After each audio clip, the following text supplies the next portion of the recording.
प्यारे बच्चों नमस्कार। आज हम संस्कृत भाषा का अर्थ व विशेषताएं संक्षेप रूप में पढ़ेंगे।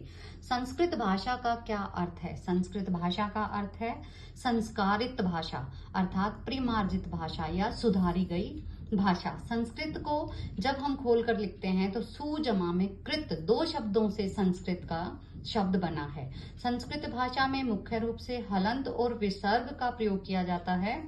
हलंत, जब भी किसी वर्ण के नीचे हलंत लगाते हैं तो वो वर्ण आधा हो जाता है, जैसे क हलंत जमा अ। जब हम इसे संधि विच्छेद करेंगे क को तो हम क हलंत जमा अ लिखेंगे।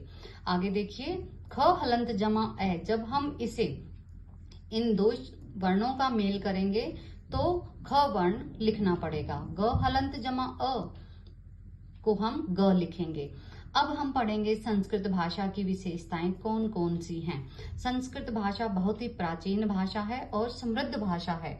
इसे देवताओं की भाषा भी कहा जाता है। प्रत्येक शब्द के 27 रूप संस्कृत भाषा में प्रयोग किए जाते हैं।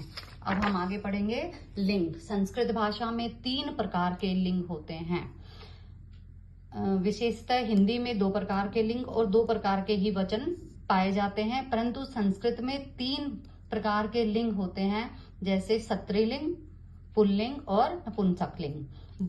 वचन भी 3 प्रकार के, एक वचन, द्विवचन और बहुवचन।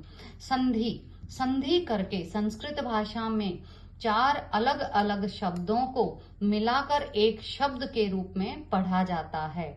अधिकतर शब्द जो अलग अलग दिए गए हैं उनको संधि के रूप में लिखा जाता है, जिससे हमें पढ़ने में आसानी रहती है। स्मरण शक्ति में वृद्धि। संस्कृत भाषा से हमारी याददाश्त भी तेज होती है और कंप्यूटर के लिए संस्कृत उपयुक्त भाषा मानी गई है। संस्कृत भाषा में वर्ण शब्द कर्म से लिखे जाते हैं। संस्कृत भाषा में वसुधैव कुटुंबकम की भावना पाई जाती है। जयतु संस्कृतम, जयतु भारतम। धन्यवाद।